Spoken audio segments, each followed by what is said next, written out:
Hello दोस्तों, राजस्थान जी के zone में आपका स्वागत है।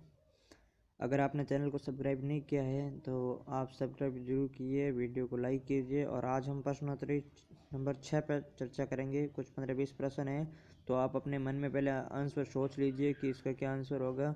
उसके बाद में आंसर उत्तर में बता दो, आप मिलान कीजिए आपके कितने सही हो रहे हैं और कमेंट करके आप ज़रूर बताइएगा। तो प्रश्न नंबर 1 है, मारवाड़ म्यूरल्स के लेखक कौन है? तो मारवाड़ म्यूरल्स के लेखक है जो अपने राम अवतार अग्रवाल। मारवाड़ म्यूरल्स के लेखक है राम अवतार अग्रवाल। तो ऐसे याद लीजिए, मारवाड़ म्यूरल्स के लेखक कौन है? राम अवतार अग्रवाल। तो चलते हैं प्रश्न नंबर 2 पे। इसका सही उत्तर 2 था, राम अवतार अग्रवाल। मारवाड़ म्यूरल्स के लेखक कौन है? प्रश्न नंबर 2 है, रमजोल आभूषण मध्यकालीन मारवाड़ में शरीर के किस भाग से संबंधित है? मतलब प्रश्न नंबर 2 क्या है, कौन सा आभूषण है? रमजोल आभूषण है जो मध्यकालीन मारवाड़ में शरीर के किस भाग से, मतलब ये लिखा हुआ है कि रमजोल आभूषण है वो कहाँ पहना जाता है, शरीर के किस अंग में पहना जाता है, किस हिस्से में पहना जाता है, इसके बारे में चर्चा की गई है। तो इसका सही आंसर आप सोच लीजिए, रमजोल आभूषण है जो वो पैरों में पहना जाता है। इसका सही आंसर है ऑप्शन नंबर 3, पैर। अगला प्रश्न है, पृथ्वीराज राठौड़ द्वारा रचित वेली कृष्ण रुक्मणी किस भाषा में लिखी गई है? तो वेली कृष्ण रुक्मणी किसने लिखी थी? ये लिखी थी वेली कृष्ण रुक्मणी लिखी थी पृथ्वीराज राठौड़ ने। और ये किस भाषा में लिखी गई थी? तो ये लिखी गई थी आंसर 2 नंबर डिंगल। अब ये पृथ्वीराज राठौड़ कौन था? तो ये बीकानेर महाराजा राय सिंह के भाई थे पृथ्वीराज राठौड़, जिसने लिखी थी वेली कृष्ण रुक्मणी जिसे उड़ना पृथ्वीराज भी कहते हैं, उड़ना पृथ्वीराज कहते हैं। और ये इसी पृथ्वीराज को कहते हैं जिसके छतरी कोमलगढ़ दुर्ग के नीचे स्थित है। ये पृथ्वीराज उड़ना राजकुमार कहते हैं इसको। वेली कृष्ण रुक्मणी इसने लिखी थी, इसकी भाषा डिंगल थी। और ये बीकानेर के राठौड़ राय सिंह के भाई थे, अकबर के समकालीन थे, मतलब अकबर के दरबारी।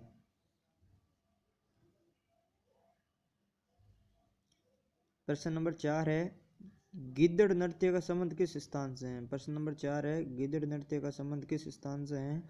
तो 4 नंबर प्रश्न में गिद्दड़ नृत्य का संबंध है शेखावटी से। देखो, शेखावटी जो है जिसमें 3 जिले शामिल होते हैं, सीकर, चूरू, झुंझुनू। तो गिद्दड़ नृत्य वहाँ किया जाता है। कच्ची घोड़ी नृत्य है, वो एक नृत्य है कच्ची घोड़ी नृत्य, वो भी शेखावटी में किया जाता है। गिद्दड़ नृत्य शेखावटी में किया जाता है। चंग नृत्य वो शेखावटी में किया जाता है। डप नृत्य है वो भी शेखावटी में किया जाता है।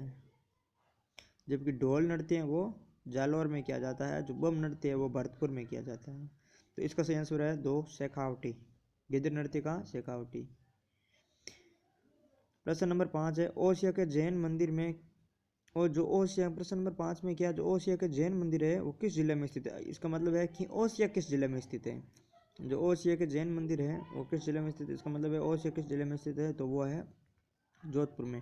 ओसिया में जो जैन मंदिर है उसमें सबसे प्रसिद्ध सच्चिया माता मंदिर है, सच्चिया माता मंदिर बोलते हैं जिसको, वो ओसिया में है।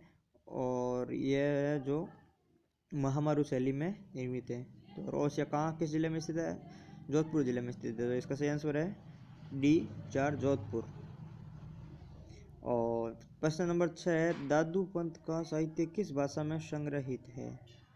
दादू पंत का साहित्य किस भाषा में संग्रहित है? तो दादू पंत जो दादू ने चलाया था, और दादू का जो वैसे था वो नारायण था। नारायण कहाँ है? जयपुर। और जयपुर में कौन सी भाषा बोली जाती है? ढूंढाड़ी। तो इसका सही आंसर है D, ढूंढाड़ी। तो दादू पंत का साहित्य किस भाषा में संग्रहित है?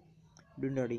देखो, 2 ऐसे संत हुए थे, जैसे एक तो दादू पंत का साहित्य ढूंढाड़ी भाषा में है, और एक था जो चरणदास जी, चरणदास जी जिसके जो 2 शिष्य थे, सहज भाई और दया भाई, जो 2 शिष्य थी, उसने जो सहज प्रबंध वे जो 2 ग्रंथ लिखे थे, वो ग्रंथ उनके मेवाती भाषा में थे। तो वो ग्रंथ मेवाती भाषा में थे, और जो दादू पंत ने साहित्य लिखा था वो है ढूंढाड़ी भाषा में। ये 2 चीज़ याद रखनी। प्रश्न नंबर 7 है, किस दुर्ग को गढ़बेटली दुर्ग के नाम से जाना जाता है? यह बहुत ही इजी प्रश्न है, सबको आता है कि किस दुर्ग को गढ़बेटली दुर्ग, किस दुर्ग को कहते हैं? तारागढ़ दुर्ग को। इसका सही आंसर है A, तारागढ़ दुर्ग। और ये तारागढ़ दुर्ग कहाँ? अजमेर में स्थित है, जिसको गढ़बेटली दुर्ग भी कहते हैं। प्रश्न नंबर 8। प्रश्न नंबर 8 क्या है? राजस्थान का क्षेत्रफल निम्नलिखित यूरोपीय देशों में किन के क्षेत्रफल के लगभग बराबर है? तो ये देश कौन से हैं? ये देश है यूरोपीय देश है पहली बात तो। उसके बाद में क्या है कि ये राजस्थान का क्षेत्रफल है ना, जो इन किसी भी यूरोपीय देशों के जो 4 देश दे रखे, नॉर्वे, बेल्जियम, स्विट्जरलैंड, पोलैंड, इनके क्षेत्रफल के लगभग बराबर है। तो ऐसे कौन से देश है जो लगभग राजस्थान के क्षेत्रफल के बराबर हैं?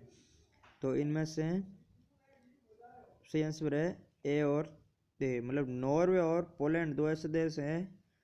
नॉर्वे और पोलैंड दो ऐसे देश हैं जो राजस्थान के क्षेत्रफल के लगभग बराबर है। इनका क्षेत्रफल, तो राजस्थान इतना बड़ा है कि पोलैंड देश के बराबर है। तो इसका सही आंसर है डी एंड दे। प्रश्न नंबर 9 है,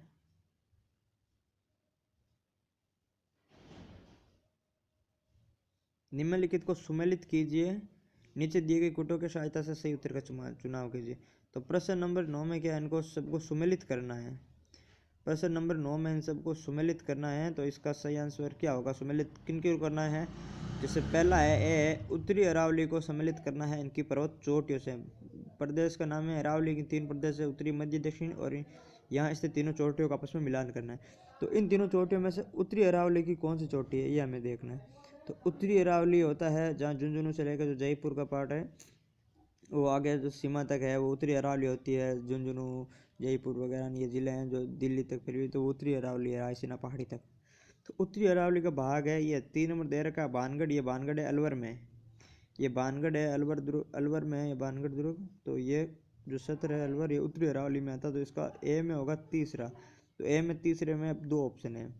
अब बाकी 2 तो ए और डी तो कैंसिल हो गए, अपने पास बी और सी 2 ऑप्शन बचे हैं जिसमें ए में 3 हो।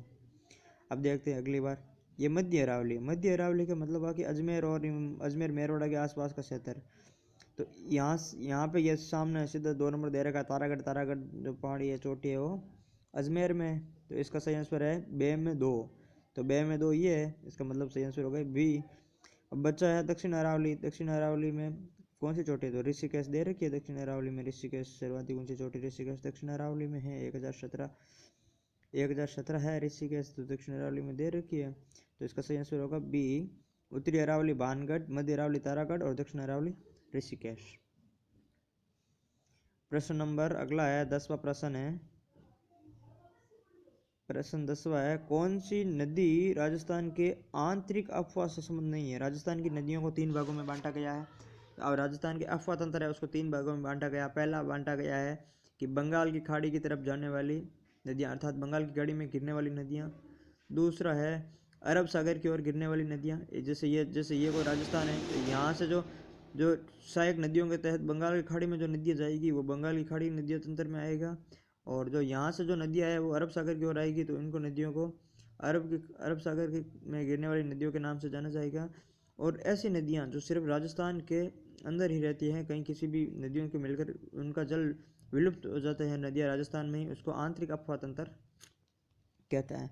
तो इन चारों में से ऐसी कौन सी नदी है जो आंतरिक अफवाह तंत्र से संबंधित नहीं है? इसका मतलब ये है कि रूपनगढ़ है जो आंतरिक अफवाह तंत्र है, जो अजमेर से निकल कर सांबर में गिरती है। रूपनगढ़ है, सांबर झील में गिरती है, तो ये आंतरिक अफवाह तंत्र की नदी है। खंडेला है, खंडेला है जो सिक्कर है वो है, खंडेला पहाड़ी से निकलने वाली खंडेला नदी है सिक्कर, ये भी सांबर नदी में आके गिरती है। और ये मेहता है, ये जयपुर से आती है, ये भी सांबर नदी में गिरती है। तो ये तीनों नदी है वो आंतरिक अफवाह नदी की नदी है। और मित्री नदी है वो इनमें से आंतरिक अफवाह तंत्र की नदी नहीं है। तो इसका सही आंसर होगा डी। इसका सही आंसर हो गया डी, मित्री नदी। और अगला प्रश्न नंबर 11 है, राजस्थान में 12वां ज्योतिर्लिंग कहाँ पर स्थित है? तो 12 ज्योतिर्लिंग है अपने पूरे भारत में, जिसमें एक 12वां ज्योतिर्लिंग कहाँ है? राजस्थान में स्थित है, वो है शिवाड़ स्वयं माधेपुर। शिवाड़ कहाँ है? शिवाड़ है स्वयं माधेपुर, तो इसका शिवाड़ में स्थित है। तो इसका सही आंसर हो गया बी। प्रश्न नंबर 12 पे चर्चा करते हैं और बहुत महत्वपूर्ण प्रश्न है। प्रश्न नंबर 12 बहुत ही महत्वपूर्ण प्रश्न है, बहुत बार एग्जाम में पूछा गया प्रश्न है। केंद्रीय शुष्क बागवानी संस्थान कहाँ पर स्थित है? चारों जिलों में से केंद्रीय शुष्क बागवानी संस्थान कहाँ पर स्थित है? तो यह स्थित है आंसर बी, बीकानेर। केंद्रीय शुष्क बागवानी संस्थान, केंद्रीय शुष्क शुष्क केंद्रीय शुष्क आने का मतलब central arid zone research zone आने का मतलब ये नहीं है कि वो काजरी जोधपुर वाला ही होगा। जहाँ पे केंद्रीय शुष्क, यहाँ पे सी देखना है हमें, बागवानी जो शब्द है बागवानी हॉर्टिकल्चर है, और इसके लिए इसका सही आंसर होगा बी, बीकानेर। प्रश्न नंबर 13 है निम्नलिखित को सुमेलित कीजिए तथा नीचे दिए गई कूटों से सही उत्तर का चुनाव कीजिए। तो इसमें जैसे प्रश्न नंबर 13 में दे रखा है पशु और नस्ल दे रखा है, एक तरफ तो पशु दे रखा है, दूसरी तरफ नस्ल दे रखा है। एक तरफ तो पशु, दूसरी तरफ इसकी नस्लें हैं, इनको आपस में मिलान करना है और सही कोट इसमें से देखना है। तो जो आपने ये ऑप्शन देखते हैं ऊँट, तो इनमें से ऊँट का कौन सी नस्ल हो सकते हैं, कौन सी होगी कौन सी नहीं होगी, तो आपने देख लिया कि बीकानेरी ऊँट होते हैं। चलो इसके बाद में ऑप्शन दे दिया भेड़, तो इसमें देख लिया कि भेड़ कौन सी होनी चाहिए, भेड़ के लिए कौन सी होनी चाहिए, तो आपने कोई भी देख लिया, जैसे मगरा हो गया या जखराना, आपको अभी इसमें से चलो मान लो पता नहीं है तो आप ऑप्शन सी देख लेते हैं। ऑप्शन सी है बकरी, तो बकरी का कौन सा है, डी जखराना है, और डी गाय को राठी सभी का पता है। तो अब मिलान कर लीजिए, ए ऊँट, ए में बीकानेर, दो किस्में, इन दोनों में है दो, मतलब दूसरा और तीसरा, पहला और चौथा तो वैसे भी कैंसिल हो गया। अब रिया भेड़ है मगरा, तो बे में तीसरा नंबर, तो बे में तीसरा इन दोनों में भी है। चलो फिर ये दो तो कैंसिल हो गए। अब खेल रहा इस पे बकरी, से बकरी में कौन सा है, तो बकरी है जखराना 4, जिसका सही है, यह हो गया 4, और गाय बची एक राठी, तो इसका सही आंसर हो गया सी। ऊंट हो गया बीकानेरी, भेड़ हो गया मगरा, बकरी हो गई जखराना, गाय हो गई राठी, तो सही आंसर हो गया सी। प्रश्न नंबर 14 है राजस्थान सहकारी डेयरी फेडरेशन लिमिटेड का मुख्यालय कहाँ स्थित है। राजस्थान सहकारी डेयरी फेडरेशन लिमिटेड, इसका मुख्यालय कहाँ स्थित है, तो इसका मुख्यालय स्थित है जयपुर सी। प्रश्न नंबर 15 है वर्ष 2001 से 2011 अवधि में राजस्थान के निम्नलिखित जिलों में किसमें उच्चतम दशकीय वृद्धि दर पाई गई। तो देखिए 2001 से 2011 की दशक में, मतलब 2011 जो जनगणना हुई थी उसी जनगणना के ये आंकड़े हैं, जो 2001 से 2011 की अवधि में राजस्थान के किस जिलों में उच्चतम दशकीय वृद्धि दर हुई है। मतलब हर 10 साल, 10 की वृद्धि दर का जनसंख्या वृद्धि का मतलब होता है हर 10 साल में कितनी वृद्धि, जैसे 1991 से 2001 तक कितनी वृद्धि हुई है, उसके बाद में 2001 से 2011 तक इन 10 वर्षों में और पिछले 10 वर्षों में कितनी अधिक वृद्धि हुई है, तो उच्चतम जनसंख्या वृद्धि दर किस जिलों में पाई गई है उस पे बात करनी है। तो उच्चतम जनसंख्या वृद्धि दर है वो सर्वाधिक बाड़मेर जिले में थी इस बार 2001 से 2011 के दशक में। उच्चतम दशकीय जनसंख्या वृद्धि दर कौन 10 सालों के बस की दर होते हैं, वो है बाड़मेर में सर्वाधिक। प्रश्न नंबर 16 पे बात करते हैं। प्रश्न नंबर 16 है राजस्थान में निम्नलिखित में से किस प्रकार के वन 75 से 110 सेंटीमीटर औसत वार्षिक वर्षा वाले क्षेत्रों में पाए जाते हैं। तो पहली बात है कि वर्षा दे रखी है, वर्षा कौन सी दे रखी है, तो वर्षा दे रखी है 75 से 110 दे रखी है, वर्षा 75 से 110 दे रखी है। इसका मतलब क्या हुआ कि ये वर्षा क्षेत्र राजस्थान में कहाँ है, तो ये वर्षा क्षेत्र देख ले राजस्थान में क्या, ये वर्षा क्षेत्र दक्षिण राजस्थान में है। तो वहाँ पे औसत वार्षिक वर्षा क्षेत्र में कौन सा वन पाए जाते हैं, तो मिश्रित पतझड़ नहीं पाए जाते हैं, शुष्क वन तो हो ही नहीं सकते क्योंकि वर्षा बहुत ज़्यादा है 75 से 110 के आसपास है। तो उष्णकटिबंधीय कंटीली झाड़ियाँ वन, कंटीली झाड़ियाँ वन तो कम वर्षा में होती है। फिर सही आंसर हुआ शुष्क सागवान वन डी, तो इसका सही आंसर है शुष्क सागवान वन जहाँ 75 से 110 सेंटीमीटर औसत वर्षा पाई जाती है। प्रश्न नंबर 17 निम्न में से कौन सा एक सुमेलित नहीं है, इनमें से कौन सा एक सम्मिलित नहीं है। तो उद्योग है और यहाँ पर सीमेंट दे रखे हैं, जैसे सीमेंट उद्योग, मोडक, उर्वरक उद्योग, गड्ढेपान, ग्लास भिवानी और तांबा। तो इनमें से कौन सा एक ये भिवानी होगा, लिवानी नहीं भिवानी होगा, इसमें से कौन सा एक सम्मिलित नहीं है, तो इसका सही आंसर होगा सी कांच। क्योंकि जो सीमेंट है वो सीमेंट उद्योग है, उसका एक कारखाना मोडक है कोटा के अंदर भी है, उर्वरक का कारखाना गड्ढेपान में भी है, ग्लास है जो कांच का वो इसका कारखाना भिवानी नहीं है, और तांबा है वह खैतरी है। इसका मतलब सही आंसर होगा सी जो सम्मिलित नहीं है। और अंतिम प्रश्न है अपना 18वां और अंतिम प्रश्न है सूची 1 को सूची 2 से सम्मिलित कीजिए तथा सही उत्तर का चयन कीजिए। सूची 1 को सूची 2 में सम्मिलित कीजिए तथा सही उत्तर का चयन कीजिए। तो इसका जो सही उत्तर होगा, जिसमें सम्मिलित करना है, एक तरफ तो पर्यटन केंद्र है और दूसरी तरफ जिला है, उसको हमने को सम्मिलित करना है। तो पर्यटन के अंदर ए है पांडुपोल। ये पांडुपोल कहाँ स्थित है, किस जिले में स्थित है, ये अपने को सम्मिलित करना है। तो पांडुपोल स्थित है अलवर में। तो ए में होगा तीसरा, तो तीसरा ए और सी में है, बाकी बी और डी कैंसिल हो गई। बाद में देगा जसवंत थड़ा। तो जसवंत थड़ा कहाँ स्थित है, जसवंत थड़ा स्थित है जोधपुर में। तो बी में हो गया 4, तो बी में हो गया 4, इसका मतलब सही आंसर हो गया सी। बाद में सी ऑप्शन है लालगढ़। तो लालगढ़ कहाँ स्थित होगा, लालगढ़ होगा बीकानेर में। तो 2 और अंतिम आंसर डी गागरोन किला। तो गागरोन किला तलवाड़ा। ये तो बहुत इजी प्रश्न था, सभी को आता था, तो इसका सही आंसर हो गया सी। तो उम्मीद है दोस्तों आपको पसंद आया होगा यह। तो अगर आपको ये वीडियो पसंद आया तो आप प्लीज़ चैनल को सब्सक्राइब भी कीजिए यूट्यूब के, और अगले वीडियो आपको जल्दी मिल जाए, उसका नोटिफिकेशन मिल जाए, इसके लिए बेल आइकन पर क्लिक कीजिए। और टेलीग्राम चैनल है उसको ज्वाइन कीजिए, जो राजस्थान जी के जोन के नाम से हैं, उसको ज्वाइन कीजिए। वहाँ पे इसकी PDF उपलब्ध करवा दी जाएगी। धन्यवाद दोस्तों।